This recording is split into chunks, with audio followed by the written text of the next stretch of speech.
Here's an interesting fact. The separation rate among cancer patients is 11.6%, similar to the general population.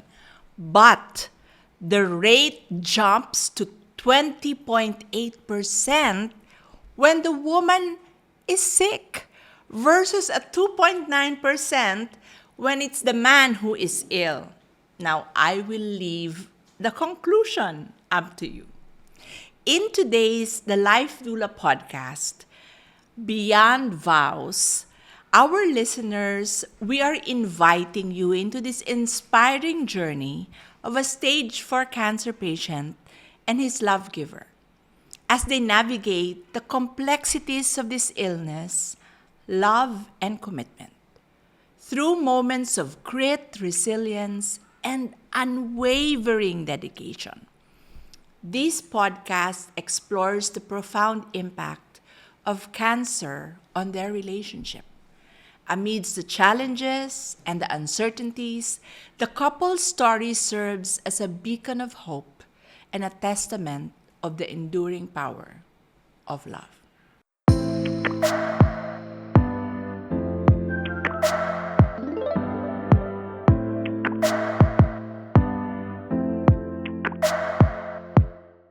Today, I have two very special people in my life. They make me do what I do even more. And I am grateful that they have agreed to share their story with us. And I will give them the floor to tell their story. Please welcome to the Life Doula podcast, Toto Ponce and Trina Ponce. Welcome, Toto and Hi. Trina. Can you share with our audience when Toto was diagnosed, what type of cancer was he diagnosed with, and what is the prognosis of his cancer? I recall that we had just come from the States, so he was diagnosed about 6 years ago. Wow. And right off bat, he was already diagnosed with stage 4 colon cancer.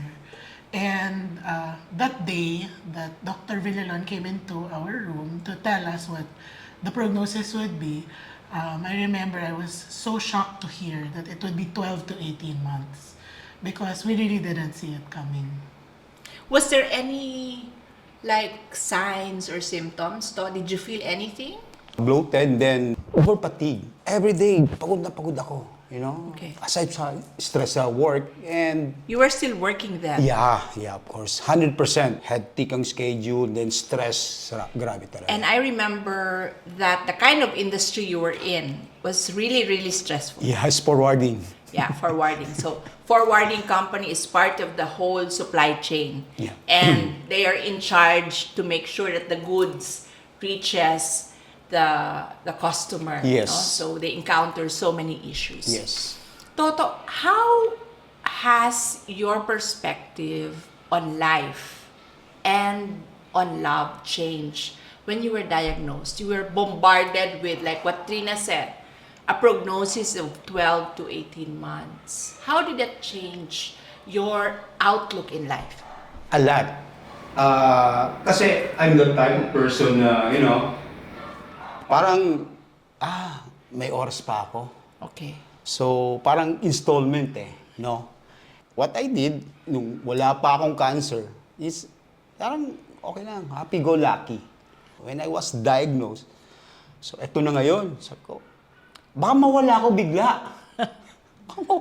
So, okay, pas-pas. I know that feeling. All of a sudden, parang you want to compress. Yes. And you want to do everything. Everything, yeah. Trina, this is for you. Can you describe a moment that really epitomizes resilience? All of these things that you had to undergo. You can pick out one challenge that basically shows both your resilience in overcoming this challenge. Actually, if I were to choose a moment, I can't, because resilience is not found only in one. When you're in a journey like this one, each day is a moment of resilience. Each battle, each PET scan, each chemo, they're each of those experiences, or as you go through each of that, you are really called upon to look for the stored strength inside you to be able to go on. It's not a one-time, big-time moment of Yeah, resilience. yeah. It's that every day calls on that resilience, and if you don't find it, or if you're not able to just tap into it, you'll really give up. You won't be able to go on. It's been 6 years. You've never It's been 6 quitted. You've paused. You've slowed down. But you're still here, right? Oh, I have quitted. I don't know about him because I'm the one, diba? I'm the 2.9%. So, yes, I have quitted. There have been nights or days when I said, enough, ayoko na. Give up, this is too hard. I'm giving what I don't have. I'm sobra na. And then the next day you wake up and then you get back into the game and you step back into the journey. You can step away from it. That's a choice. Yeah. But you always make the choice to step back in. And I think that's why we're still here. True. You know, there are many moments when I would recall us talking on the phone with Toto or with her, but you know, the next thing I know, Toto is back doing the chemo again. As they say, back in the saddle, right? For Toto, what role has unwavering commitment displayed by your partner Trina in your relationship? Can you remember, sabi nga ni Trina, there's not one moment, right? That unwavering commitment you've seen in her in your most fiercest battle. Well, most of the time kasi it's, yun nga, like Trina said, no, na yung the moment na parang give up na siya. So, for me naman, it's, ako talaga, every battle, no, parang, it's worth it ba? Iniisip ko lang is, I'm worth. Kasi ang daming taong gustong mabuhay ako eh. You have 2 Kala mo kids. lang. Kala mo lang yun. Ang dami. Kasi yung mga taong nagsusuporta sa akin, bakit ko naman sila ipipail? Yeah. Bakit ko naman sila parang hindi ko gagawin yung duty ko? No? So, there, no? I mean, it's all about family and the relatives and the friends are, support. What I'm hearing is, in a fierce battle like this, there will be moments when you want to just throw your hands up in the air and say, Yeah. I'm done. But again, you find yourself just stepping back in. Like as you said, you have 2 kids, you have friends and families rallying behind you. Yes. Right. Trina, you mentioned earlier, you've given up. You've already verbalized you quit. So what are your self-care practices or rituals that you can share to the wives who are taking care of cancer patients? The reason why I've also managed to stay sane these past 6 years is because of my ability to compartmentalize. So, of course, I mean, when you're in this journey, healing is a partnership. It's not just for him to take the meds and do the chemo and then get better, but also that his effort has to also find resonance in mine. Okay. And what makes it work is the fact that we are working on it together. That's good. The energy is not, it's different when there is joint energy moving towards something. Now, on my side, as you know, I really am, to begin with, a person of great energy. And where do I tap into that? The first is, of course, I'm constantly in prayer. And because I'm constantly in prayer, it's very rare that I get tired. I don't entertain despair for too long. It's human to say, give up. But it's divine also. You allow it to just pass through. And it will. As a human being, I'm not perfect. I will have moments of weakness. But then I tap into that source. And then I'm refueled. And then the next day, we go on. So I think that's the first and most important thing that I've learned from this journey. prior to this journey, prayer was not a thing. It wasn't so important or part of my day. I mean, yes, I believed in God, but it wasn't the same as it is now. The same It's depth. not as personal as it is now. And I think that's why this journey was necessary for me. Earlier when we were talking, you mentioned that maybe it's not just Toto who needs to take something away from this, but the people around him also who have certain lessons to learn. And I think, and that's the second, aside from compartmentalizing and living my life in prayer, I think, draw strength from the relationship, the synergy of our family. Everyone in our family contributes. Everyone works in our household. Nobody takes without giving back.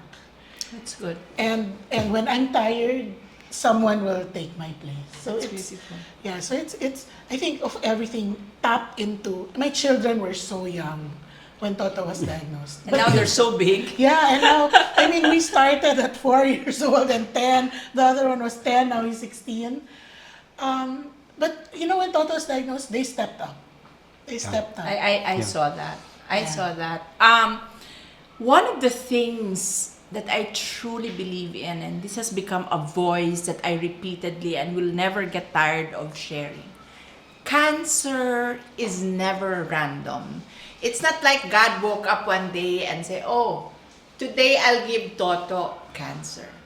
As cancer is personal, as Trina shared, it's not just a journey for Toto. It's also a journey I learned from, right? Grace is also personal. I have seen the abundance of grace, generosity, and kindness that was poured over both of you. Yes. Right?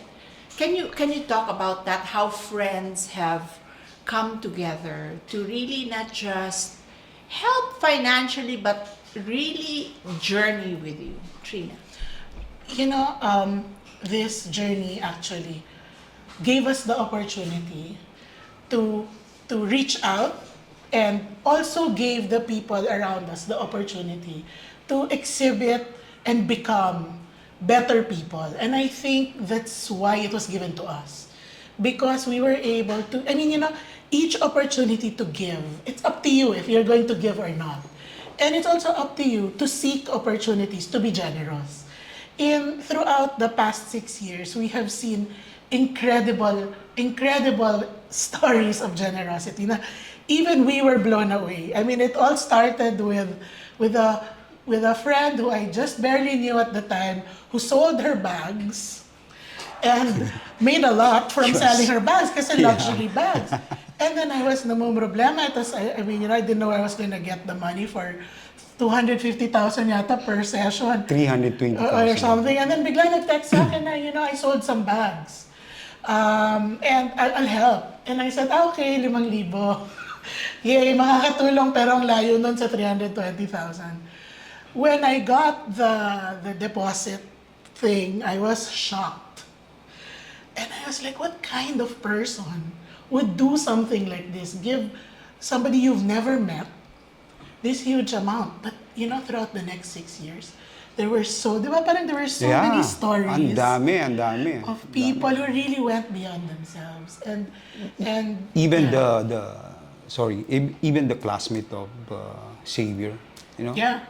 Yes. Things, Kanya-kanya talaga. ang daming tumulong. Really moments of Yeah. grace. Moments of grace. And you know that you did not do it. You know that there was the opportunity, reached out, but you know that outburst of generosity and love and grace, you know that there was something working there. There was a miracle unfolding.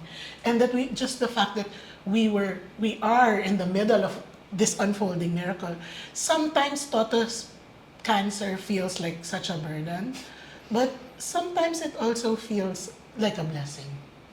So, and I think that has a lot to do with it, that we are surrounded by so much love and generosity. Yes. I can attest to that. And I have recalled moments where, Trina, correct me if I'm wrong, you're really at the edge. Yeah. Like, I don't think we can meet the schedule of Toto's treatment, and then it's like a hairline, a day or two, and There. something happens. Yeah. Yeah, and I never know where it's going to come from. I will never know. Like, for example, that time when we were doing that super expensive treatment, my son, he said, I had given up. I said, hindi natin kaya 320,000 every 3 weeks. We. Parang both of us were like, Bahala I mean, na. okay na, kaya Oh, na to. oh. Oral na lang. There. But he said, he was 10 years old at the time. And he said, no, mama, he's gonna get his treatment. And I'm like, okay, how? And he said, I'm gonna find a way. That night, he started a GoFundMe account. And I was like, where's this gonna go? Diba? Parang, okay, he's 10. And if you looked at the, parang yung English, bako-bako, and parang yung spelling, mali-mali.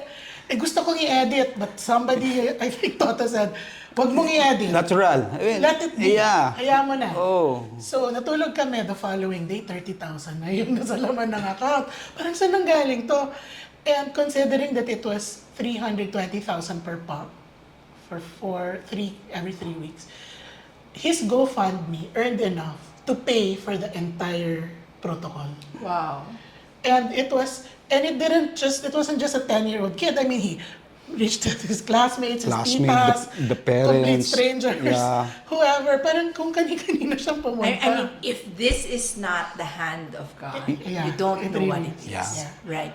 Yes. Toto, I know that when the doctor tells you stage 4, I mean, you and I are the same. When we were diagnosed stage 4, right off the bat, it's so hard to find that positivity, right? It's so hard to not think of the stage 4 and the specter of the possibility of you dying. Where do you draw that positivity? Well, wala talaga eh. Wala ka talaga makikita stage 4. Come on. Paano na? So, binaliktad ko eh. Before I was diagnosed, I was 245 pounds. Really? Ang laki ko! Ang laki ko! And then, nung under diet na ako, wow, gumanda ni katawan ko. Parang pumogi na ako. No? Okay. Yung inuhugot siya, wow. How much more kung tatakbo No, ko? this is a funny story, Yeah, but di ba? Toto's discipline in food and in exercise. Yes, I recall yes. Trina would tell me, if I check on, I don't directly check on Toto, I would check Toto through Trina, and I would say, how's Toto?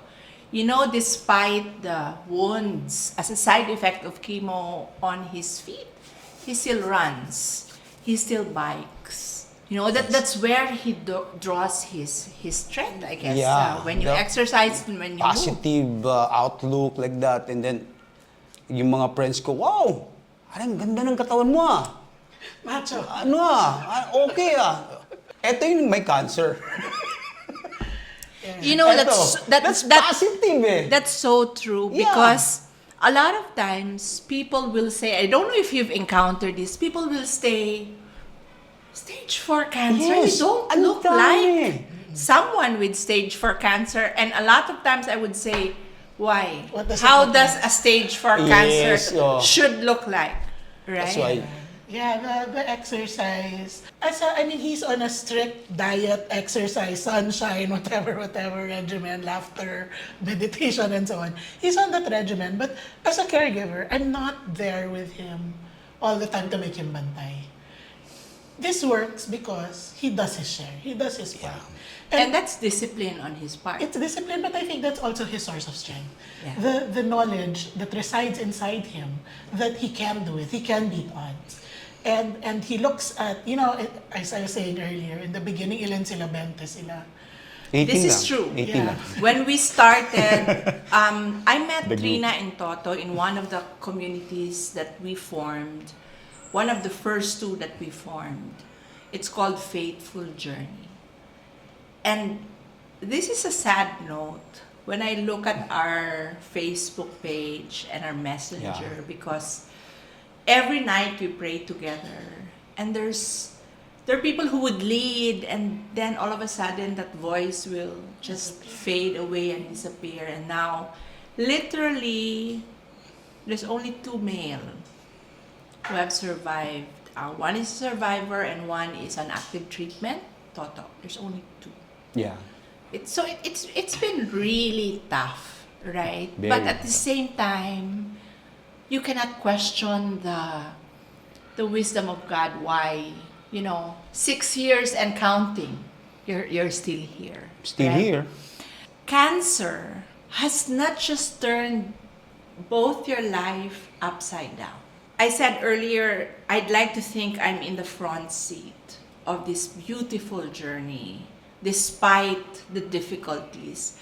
Your life did not just turn upside down, but you were stripped of many things. And this is where I saw the grit, the commitment, and the resilience of this couple. Can you share like something that you discovered that's new, that you never thought was in you when your life was literally, ripped apart, broken, and then put together in a different form? What's that realization that, oh, I can do this. I have this pala in me. I'll start with you, Trins. We were stripped of everything and emptied so that we could receive more. We have cancer in our lives, we deal with it. But I think because of it, we are also better versions of ourselves. This journey has taught me how to be selfless. I'm not really selfless. I've learned how to sacrifice. I'm not really a person to whom sacrifice comes naturally. And in the beginning, I would also ask myself, oh my God, is he worth it? Kasi ang bigat talaga. So, and then minsan, ano pa, di ba, pasaway pa, ang init ng ulo, and, di ba, because chemo does that. It really... Yes. It's normal. Yes, that's normal. may magandang excuse pa siya, so mas sumungit pa. Yeah. So I'd ask myself, is it worth it? But then I realized that this is happening to us. We are not in this journey to heal Toto. That is not the objective. But the objective is to go through it, to journey together, for us to become the people that we... You know how they always say that when you look at my Facebook, it's like I'm living my best life. Parang my definition of best life in 6 years has really, really done a total not reversal, but it's really come around. Because before, I was winning awards, I was doing so well at work. My best life was maganda yung lipstick ko, maganda yung buhok ko, di ba? Yan yung best life. But now, when I look at my posts, there's a depth to it na.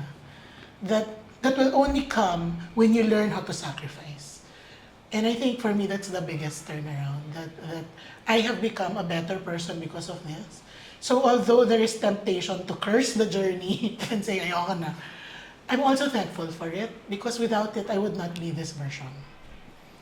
This is such a teaching moment, because a lot of people, the tendency, and I'm sure the 3 of us, because we went through it, the tendency when there is a big challenge or a big pain is you want it to end, right? You don't want it anymore. Yeah. What people do not realize is pain. Ako yata yung maiiyak.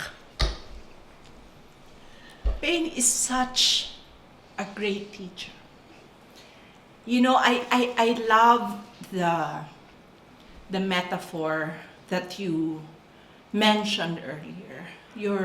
You were stripped, and you literally opened your hands. You were stripped of everything so that God can replace you with a much better life. Yeah. And a lot of times, we hang on to everything. House, cars, money. And yet we pray for a good life. And God cannot give us a good life because we are holding on to these things. But as Trina said, forcibly, Your hands were open, emptied yourselves. And now you're saying that this is your version of your best life. Truly, what a great God we have, right? It's only when we open our hands that God can replace and make our lives beautiful, right? I have yet to hear of a stage 4 cancer patient who has not said that the years that they lived on uncertainty and the years that they lived moment by moment relying on God is the best years of their life. We do not wish cancer on anyone, but truly there is beauty in the journey. And I liked what you said, Trina. The goal is not the healing. The goal is to find out what. What do you want us to do? And you have two beautiful children. They were right smack in their growing years when stage 4 cancer came into your family. What lessons do you think have they learned from what you have seen? Like, Xavier, I see him manning your booth when you have He's my your top salesman. your top salesman. He's my navigator. Yeah. He's now his driver also. Yeah. Oh, he Marunong na Yeah. mag-drive. Wow. Yeah. But what about the girl? What's her contribution? To make you happy? She's cute. No, but she's there. Yeah. No, she's also a very good, she's a very good sales girl. She's our cookie girl. So whenever we have, whenever we're selling, she's the one who gives out the samples. And then when she gets back, ang dami na niyang nabentang cookies. Daming Because who hatak. can say no to a 9-year-old? Yeah. Yeah, you know, for perspective, when you have stage 4 cancer, you just do not deal with the medical bills. You deal with laboratory tests, Yes. PET scans that are endless. Right? Endless. And because of that, while Trina works for a very good company, one of the best in the country, Toto had to stop because he's undergoing treatment. Trina found many ways. And again, it's become a family thing. Yeah. The beautiful and the nice flowers I sent to my friends are from Trina. The sumptuous pies that my friends get are from Trina. They have found ways to be able to really raise funds. And this is on top of what? The block screenings. Yeah, that we you also would have do. regular. In fact, now we still do it. Right now, we had to stop for a while kasi we ran out of funds. But it'll come when we need to. Kung tumigil kami ngayon, pag ganito pag tumitigil, ang attitude namin is siguro hindi mo na ngayon. But it doesn't mean na just because you stop now, you stop forever. You've So you learned go to back. trust the process. Yeah, you go back. You go back to it when you can because you know that God will give you the resources when it's time. And that I had such difficulty with that, Jack. You know that. You know that I had such difficulty just letting go of control because I'm such a, I need to be managing everything. And then suddenly I'm in a position where I am completely dependent.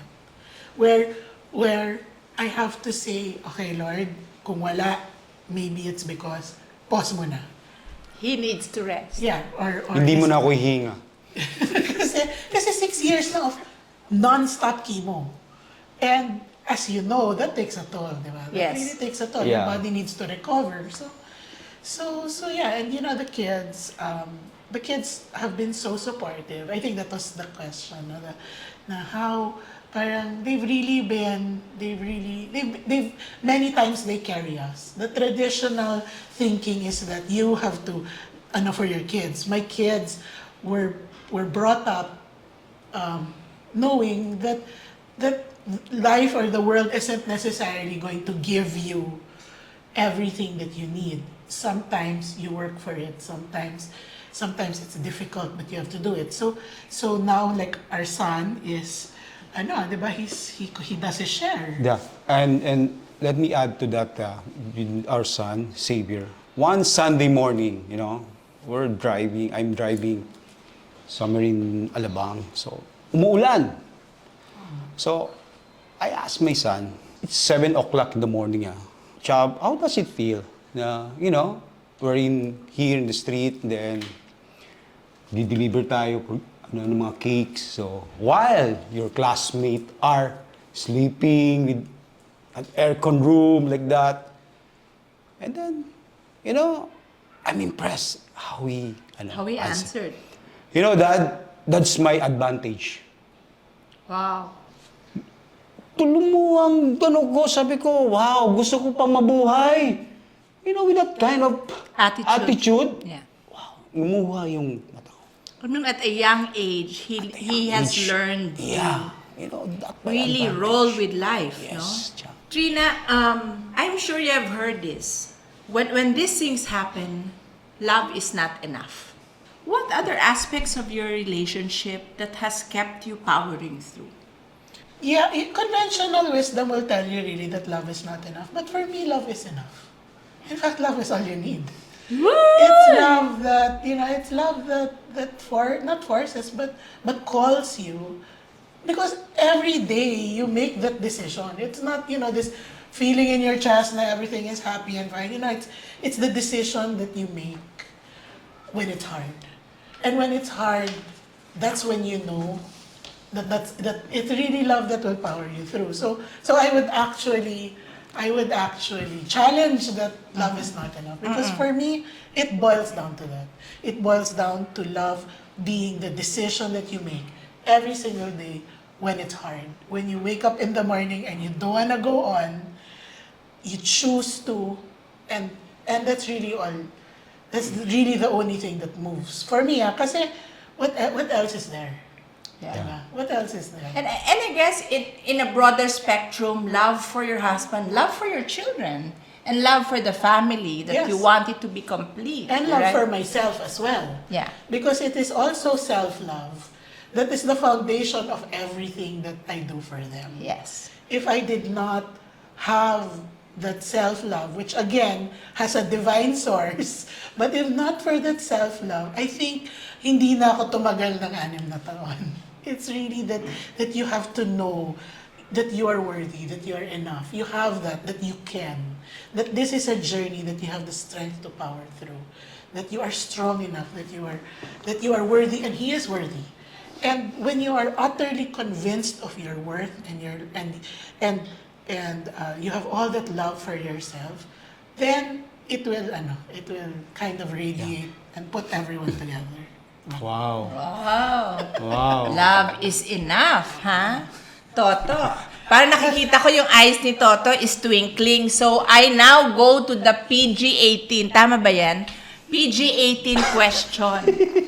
How do you maintain intimacy in this relationship amidst all this pain, discomfort of chemotherapy? How? One of my uncle told us na, if your ongoing treatment, hindi raw pwedeng mag-intimate. Hindi pwedeng. Intimacy is It's bawal because the medicine will transfer to your partner like blah blah blah. So from there, chinik up namin yun. So wala na talaga. Zero. But at the end of the day, there are other ways to express affection. There, no? So And this is, Trina, this is something kasi that's not really talked about, right? And I think we really have to find the right avenue. And I would, really dig deep on this because this is something that, on the reverse, say for example, the wife who has cancer would also go through. I mean, not because you're cancer, you're devoid of that need, right? So, to our doctors out there, we need some answers to this. Of course, half the time he's like not feeling well, diba? He's like, it's not very sexy. Diba? Parang you know what? I'm always on the go. Okay. But yes, I agree that that's something that really that should be explored. Yeah. You've seen the system 6 years, right? What do you wish the change that you think is badly needed in our healthcare system because you've gone through this for 6 years? What works in our healthcare system? I mean, you'll only, I told you, she can tell it like it is. you'll only thrive in it if you realize that your doctor is just your cheerleader, but you're the coach. Yeah. Yo. I mean, you have to be on top of everything, and you know, recently we've had friends. Well, actually, we have a lot of friends who choose to be treated abroad, and I think it's the whole attitude of who. I mean, you know, parang doon, the patient is the star. It's not the doctor who's the Yeah. star. I mean, dito the doctor, there's No, so not the few. doctor, that's the secretary. The Sister. secretary is the star. So, bibilhin mo yung mani, yung water, Yung biko, kutsinta. This, para you get to be the first in the line. This is so sad. This is so sad. Yeah. There's there's a lot to be desired for in our healthcare system. Just like what Trina said, what works. But we've also been blessed that there are doctors who are really very compassionate. Yeah. And talented. Yeah. Yeah. Behind, I mean, you know, the doctors who are talented are the ones that have like assembly line that 30 people outside the door. That you can only see them for 15 Or minutes. matagal na yon. So talagang bibilhin mo yung mani, di ba? Para makakasalang ka Baka ng ano. appointment O, ka, di ba? Sa oo. apat na oras nandun ka nag-aantay. The talent is there. I think our doctors are good. They know what they're doing. But I think they're also limited severely by access to medicines that are not here. Yeah. Yeah. Access to technologies that haven't got access to clinical trials that are not here. So, and Cha, you know this because you've been doing this for 6 years. Parang the competency is just concentrated in a few. Yeah. It's not like there are so many doctors that can heal really so good. many. Yeah. And because of that, you really fight for your space, diba? So I think that's the first thing, that we really need to develop our doctors better. Right now, we've been through all kinds. We've changed doctors 5 times in 6 years. The talent is there, but there needs to be really more investment in infrastructure. Yeah. Yeah. And what are your thoughts on really putting both a medical and non-medical team to support the cancer patient? Like, you guys are blessed because you really utilize the role of nutrition. But you know this, Trina, there are many cancer patients who has never tapped into the power of nutrition. So therefore, putting together both a medical and a non-medical team to take care of a cancer patient is, I think, very important.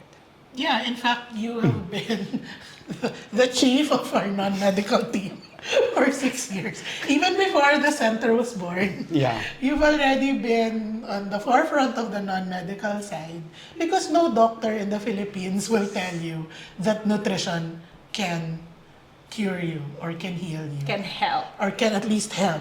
And they will not tell you that because it's not proven in any medical way.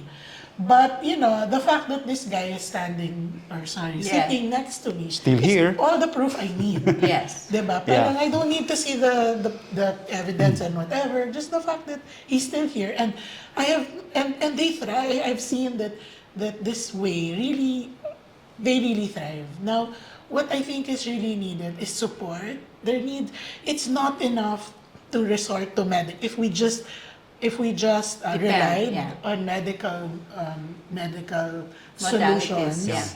we would not be here today. What Yeah. really kept him afloat was this constant regimen of oils, of supplements, Juicing. of diet, of juicing, Exercise. of Exercise. exercise, of making babad in the sun at 7 in the morning. And you know, you put all these we even go herbal, so we have teas. We do all of that, and you put it together, but we had to figure it out. Yeah. There Yeah. wasn't even the meditation. No one is going to tell you that, you need to meditate to become better. That's really why we have set up the center. Yes. Right? Because we realize that if we are not as assertive and as resourceful in really looking at what other avenues other than chemotherapy and radiation can help us.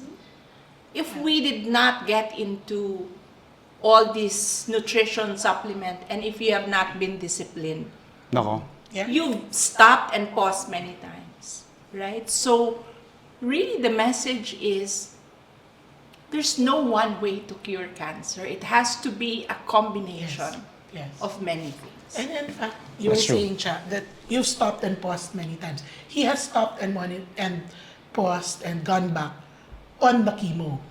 The medicine, he has paused, gone back, but what he has not stopped It's a lifestyle. is the lifestyle. It's the nutrition, it's the attitude of Exercise. prayerfulness, it's all of that, the exercise. Even if tumigil tong yung chemo, hindi tumitigil yung kabila. Kaya siguro nandito pa to. That's Kung tumigil siya dito sa nutrition and everything, it kind of, chemo is so toxic. And that's why there are so many side effects that happen as a result of it, diba? And if you don't take care of your body in Yes. other ways, Yes. you will really get beat. And you will fall into the trap of thinking that the side effects are the cancer. Yeah. That you are suffering so much because of the cancer, but it's actually the side effects that are making you suffer. So early in the game, we realized that what we really need to do is manage the side effects. And the best way talaga to do that is by treating food as medicine. Yeah. Is fueling yourself with the good stuff so that when the bad stuff comes in, Your body's ready. and strong enough to counter it. That's why when Toto has any chemo, his side effects, his blood work is always good. Good. His blood work is better than mine because I'm not on the diet, and I'm not gonna do that stuff, diba? But I should, because actually, if you think about it, this is how we should all live. Yeah. We should all live on this regimen. There is a movement called an anti-cancer lifestyle, and I think everyone should be on Yeah. it. Yeah, Right? Everyone should be on it. including me. Now, there are couples listening to us. What, at least 2 tips or advice would you give them if they're journeying as long as you have? Me kasi, it's in this journey kasi, you need, a partner, you can trust, In my case kasi, advantage ako kasi, my wife, sinasabi ko nga without Trina, without my wife, wala na siguro ako ngayon. Kasi, yeah, that's true. But that's true. That's true. And, Remember the statistics I read earlier. yeah, that's true. Right? I have seen single mothers being left in the middle of cancer. Yes, I have. Ayan na, iiyak na siya. Yeah. I have seen, men leaving their wives who have cancer. So I think what Toto is saying is the foundation of your relationship, that having a wife who really just powers through and has not given up on all of this. Yeah, before kasi it's nung wala pa akong cancer, I mean, yung buhay namin, it's, bahala ka. Alis ako ng bansa, alis ako ng At ngayon, wow, we're solid Importante talaga yung solid. The support of your wife, especially your wife. Awayin nyo ng lahat. Huwag lang yung asawa nyo. Pero, Biglang ganon. Pero, continuing on that thought, there will really be times na mag-aaway kayo. Yeah, meron. And Meron. my advice is, mag-aaway kayo. Kung kailangan niyang mag-aaway, mag-aaway kayo. But just know that at the end of it, you have to process it properly and go back to the dining table that you walked away from. Because there will really be times when you'll wanna just walk away forever. But there has to be, there has to be a point. There has to be established there. But you need to fight, because if you're not fighting, you're not talking, you're not communicating. You can walk away, but come back. And I think that would also be, for me, that's my advice. Aside from him, which is pick a great wife who'll support you and all that. But for me, my advice is really, there are times when you will really want to walk away from the journey because it's hard. Because it's hard and it's heartbreaking. And when you get a bad scan, you will ask yourself, Lord, ano ba? Bakit ganito na naman? Ano pa bang hindi ko nagagawa na ganito pa yung resulta? And this is as real as it gets, right? This is, I mean, there are times when luluhod ka na lang and you'll just say, what the heck? What haven't we done? Who haven't? Parang, ano pang kulang na hindi pa namin nagagawa para gumaling na? And, and in those times when you are at your most despairing, for me, really, just let go. Allow. If you looked at where 6 years ago today, we lived in Alabang. We both had high-powered jobs. We were at the top of our game. Diba? Parang, we went to the gym, we were super fit. I was fit, Abroad, fitter, we would go out. But that life, which seemed so rich and nice, was also really empty. The marriage was not as solid as it could have been. That's true. Our kids were kind of hindi naman neglected, pero parang Pasaway. Oo, parang and we were not this cancer saved our marriage. Yes, that's true. It saved our marriage. That's true. But it didn't do it because it happened to us. It saved our marriage because we chose to use it as a way to connect Yeah. and to work towards something. And for me, that's my advice. That to just stay in it.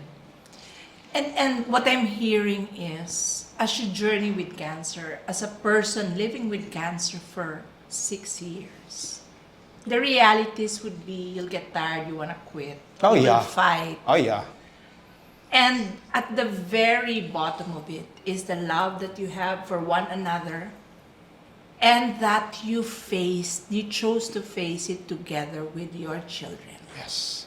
And it has really molded the family. The family has evolved and now has even redefined what a rich life Yeah. is, right? Yeah. Richness really doesn't come from material things. I mean, of course, we need money for Toto's chemo, but truly, we had this conversation, Toto, when you want to wreck, I don't want anymore. I want to stop. Yeah. And we had this conversation when you would quietly look at him because he's already, putting his stuff together for Savior. And like what you said, it's heartbreaking. Yeah. But again, cancer is about looking at just the next step, tomorrow, and tomorrow. And you show up. If today is a bad day, then try again tomorrow. One day at a time. One day at a time. So with that, I think there's just a lot that we have learned. And I will say, a marriage touched by cancer is not a marriage destroyed by cancer in the case of Toto and Trina Ponce. Change do not hold a marriage together. It is the threads, the tiny threads of hope that binds the marriage together amidst cancer. So as we conclude this extraordinary voyage, I want to thank both my friends, Trina and Toto, and I'm sure our audience will learn a lot from both of you. This extraordinary voyage through the depths of love that you have described to us, resilience and unwavering commitment. I hope all of these stories will carry forth the beacon of hope ignited by our stage 4 cancer patient, Toto Ponce, and his devoted Lovegiver, Trina Ponce. As he said, he chose a good wife.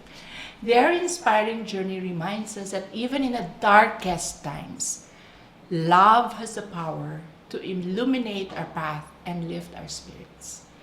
Let's embrace each moment with gratitude, knowing that every challenge we face is an opportunity for growth and connection. Beyond this podcast, may their story continue to inspire us to cherish the precious gift of love and to never lose sight of the light that guides us through the life storm. So until we meet again, may hope always anchor our hearts, keep the faith, and heal strong. Mwah!